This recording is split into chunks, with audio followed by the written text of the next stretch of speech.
Assalamualaikum warahmatullahi wabarakatuh. Saudara-saudara sekalian, selamat berjumpa dengan saya Sambas Ali Muhyiddin, dosen pada Prodi Pendidikan Manajemen Perkantoran Universitas Pendidikan Indonesia. Mulai hari ini saya akan menemani Anda semua dalam kajian manajemen kearsipan. Mudah-mudahan kajian-kajian yang akan saya sampaikan kepada Anda memberikan tambahan referensi bagi Anda dalam mengkaji manajemen kearsipan. Dan pada kesempatan kali ini saya akan menyampaikan salah satu materi yang menarik untuk kita kaji, yaitu tentang konsep dasar kearsipan.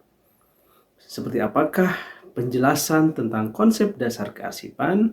Mari kita simak paparan berikut ini.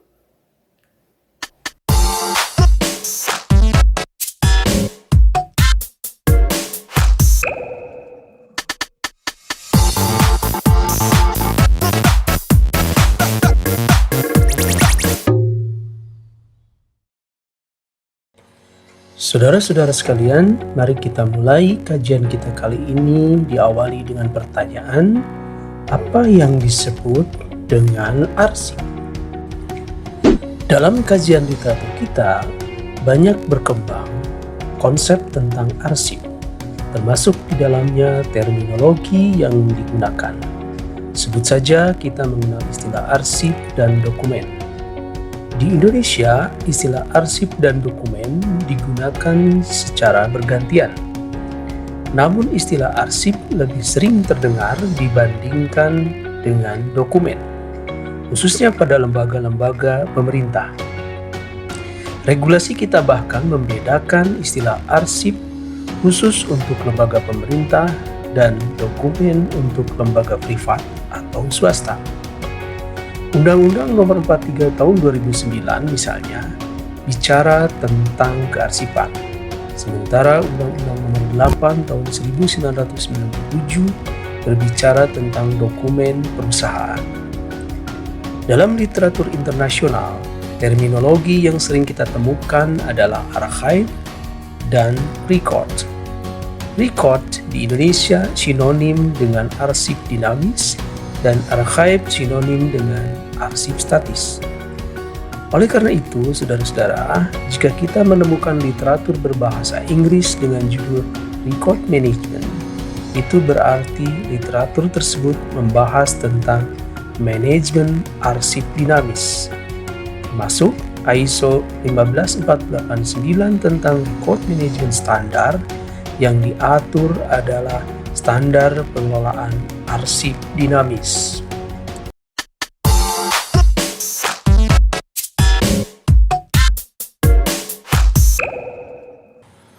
Saudara-saudara sekalian, sekarang mari kita lihat definisi tentang arsip.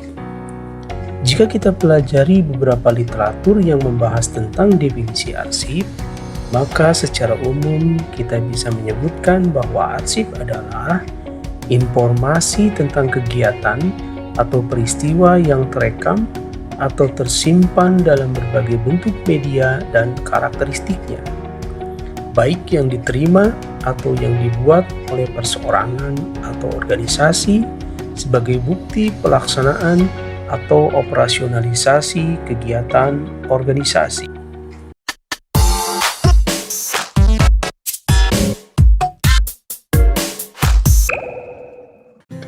Saudara-saudara sekalian, selanjutnya berdasarkan definisi tersebut, maka dapat kita kepahami bahwa pertama, arsip berisi tentang suatu informasi dan bernilai bagi seseorang atau organisasi. Nilai guna informasi arsip ada yang bernilai guna primer dan bernilai guna sekunder. Nilai guna primer adalah nilai guna arsip dalam operasional kegiatan organisasi. Contoh misalnya surat keputusan memiliki nilai guna primer karena akan menjadi pedoman bagi seseorang untuk melakukan aktivitas kerja. Sementara nilai guna sekunder adalah nilai guna dari arsip yang memiliki nilai guna kesejarahan sebagai memori organisasi. Contoh misalnya akte pendirian perusahaan atau berkas arsip tentang pimpinan organisasi atau perusahaan. Kedua, berdasarkan definisi arsip, kita bisa memahami bahwa arsip merekam semua kegiatan atau peristiwa yang terjadi dalam organisasi. Dalam praktek pengelolaan arsip, konsep ini perlu dipahami karena lengkap tidaknya informasi tentang suatu kejadian atau peristiwa dari awal sampai akhir yang diceritakan oleh arsip akan ditentukan seberapa tepat kita memperlakukan arsip ketika menatanya. Apakah disimpan secara terpisah-pisah? Misalnya dikelompokkan berdasarkan arsip yang diterima dan arsip yang keluar, atau arsip disimpan dalam satu berkas berdasarkan kesamaan urusan. Perbedaan kedua cara tersebut dalam menata arsip akan menentukan kemudahan seseorang atau organisasi dalam memperoleh informasi secara lengkap dan utuh.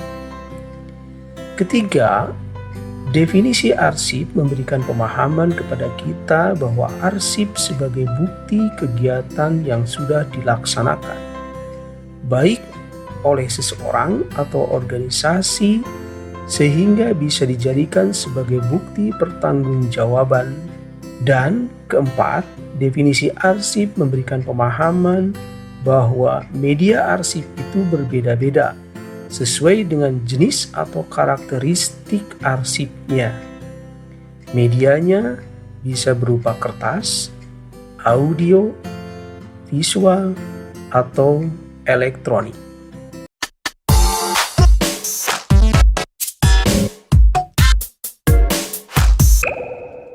Saudara-saudara sekalian, berdasarkan penjelasan tadi, maka dapat kita katakan bahwa pemahaman terhadap konsep arsip menjadi sangat penting, di samping fungsi dan pentingnya arsip bagi organisasi.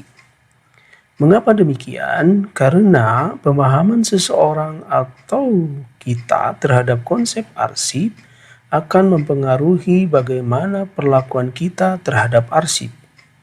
Apakah arsip dikelola atau diperlakukan dengan benar atau tidak, tergantung kesadaran dan pemahaman kita terhadap arsip tersebut.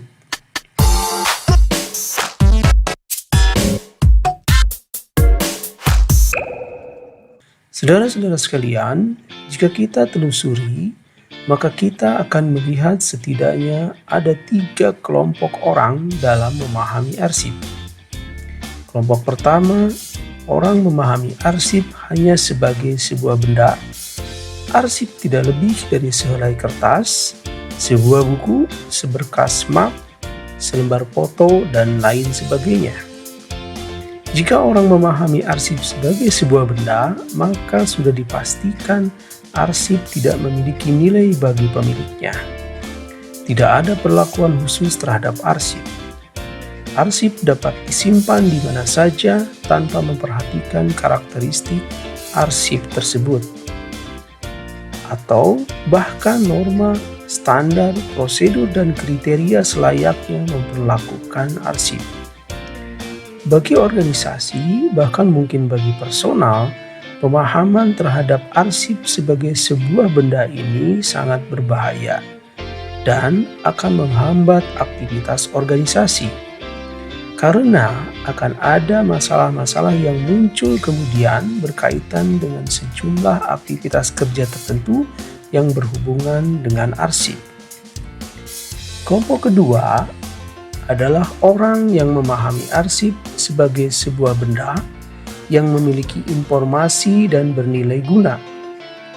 Pemahaman kelompok orang yang kedua ini lebih baik dari kelompok yang pertama yang memahami arsip tidak lebih dari hanya sebuah benda. Orang-orang pada kelompok kedua ini akan lebih berhati-hati dalam memperlakukan arsip karena nilai informasi yang dimiliki oleh arsip. Namun demikian, pada kelompok kedua ini mereka belum sepenuhnya memahami bagaimana memperlakukan arsip secara optimal bagi kepentingan organisasi. Sehingga pada kasus tertentu masih akan ditemukan kekurangan-kekurangan kerja organisasi yang berkaitan dengan arsip. Kemudian kelompok ketiga adalah orang-orang yang memahami arsip sebagai bagian dari sebuah sistem informasi. Mereka memahami arsip tidak sekedar paham bahwa arsip itu memiliki informasi dan bernilai, tetapi lebih dari itu, sebagai bagian dari sistem informasi. Kelompok orang-orang ini berpendapat informasi arsip harus dikelola secara utuh sehingga arsip dapat memberikan gambaran yang komprehensif terkait suatu peristiwa yang sudah terjadi.